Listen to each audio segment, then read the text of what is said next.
Well, a high-stakes moment in President Donald Trump's trade wars. With the 90-day pause on the reciprocal tariffs set to expire on Wednesday, investors will be keenly awaiting to see what happens next. Mr. Trump says his administration will begin sending out letters today to all U.S. trading partners without a deal in place. So Trump's Treasury Secretary Scott Bessent said earlier he expects several announcements on deals to come over the next 48 hours. Well, the bell ringing on Wall Street to welcome in the trading week. This all comes as the president takes to social media with another tariff threat. He warns that the US will impose an additional 10% levy on any country aligned with what he calls the anti-American policies of the BRICS nations. Well, CNN senior reporter Matt Egan following the latest from New York. These markets have opened mixed. It is 9:30 on Wall Street. We'll let these markets just settle in before we get our viewers a sense of exactly what's going on. But they are reflecting, as far as I can tell, what the futures markets indicated, which was a mixed to weaker opening. In fact, they all look as if they are down at this point. Let's talk about these letters being sent to scores of countries by Donald Trump. Who's getting these letters? And do we know what they say exactly? Becky, not really, other than the expectation that the letters are going to include a new tariff rate, potentially as high as that April 2nd liberation tariff rate, the one that freaked out investors around the world.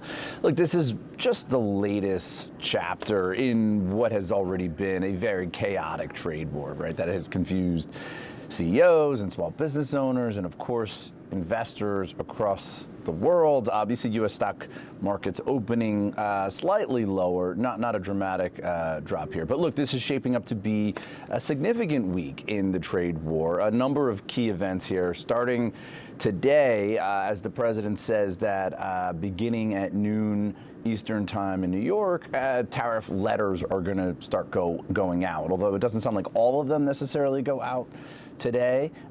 This comes ahead of Wednesday's deadline, right? That's when the 90-day pause expires. This is 90 days from April 9th, when the president paused those Liberation Day tariffs that really unnerved investors. The pause sent U.S. stocks skyrocketing.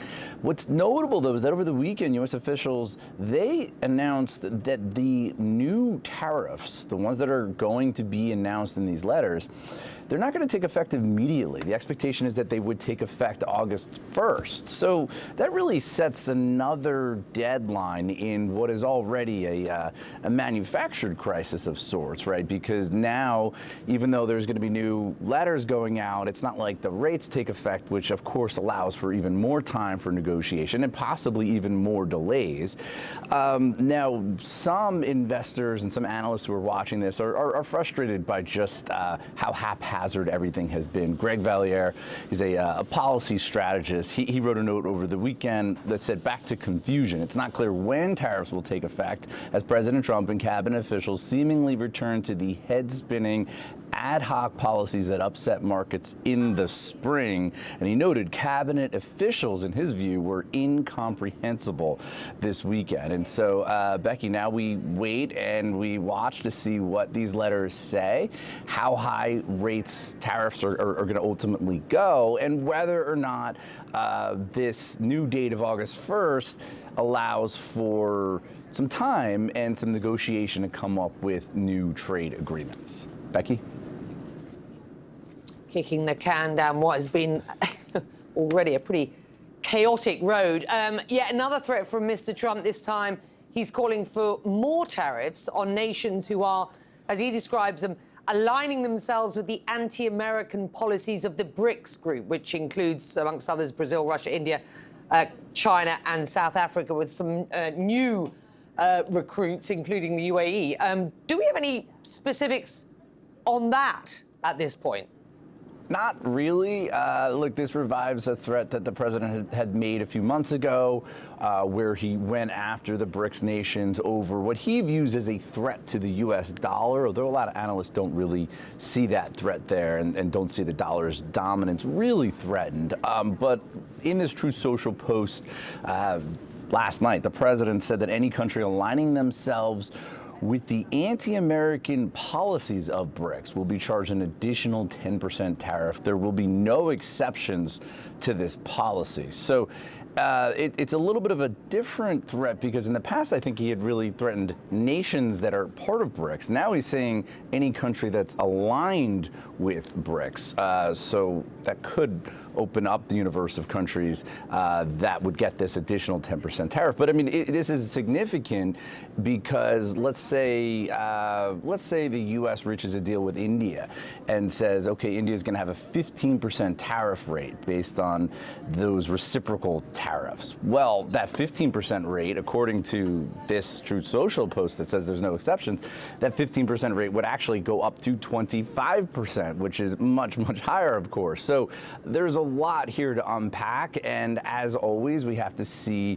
whether or not this threat actually gets carried through, and whether or not that lasts, or if it gets walked back again. I think it's interesting that markets seem to be taking a lot of this uncertainty in stride, with U.S. stocks opening the day in the red, but not dramatically lower. Becky? Yeah, good to have you. Thank you. First trading day, of course, after Thursday last week. Friday closed for July the 4th. So out of the gate, slightly weaker, but not significantly so today. Thank you.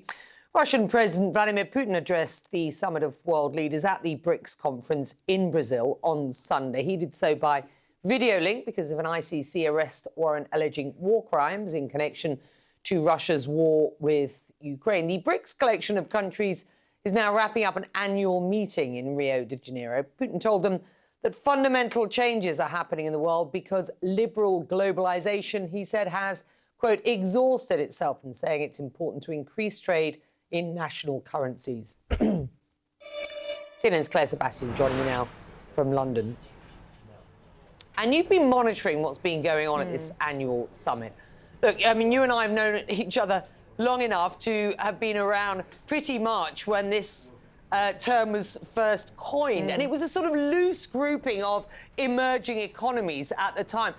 It's not like a G7 or a G20. I mean, this is a loosely aligned group, but they do certainly have aspirations for more and ambition for more. And they've been taking on more members.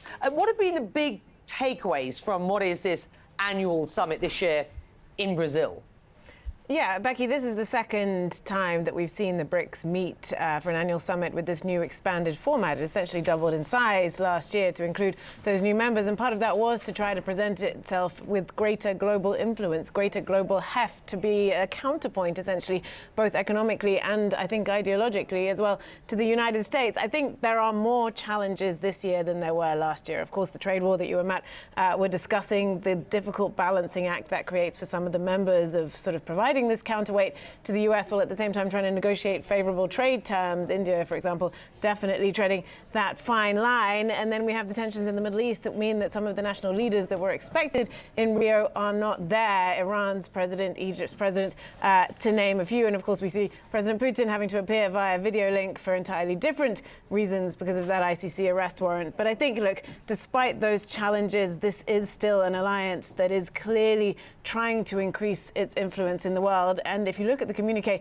it's really not holding back when it comes to criticizing the US without actually naming the US. We see criticism of the tariffs, we see criticism of the strikes on Iran, which of course the US joined together with Israel, and we see them expressing alarm at increased military spending, which is of course something that the US has made a signature policy when it comes to the rest of NATO. So I think with that, it's definitely signaling that it wants to continue to try to take on what they call the sort of the hegemony of the United States-led global order. And we see this constant refrain around multilateralism, Becky.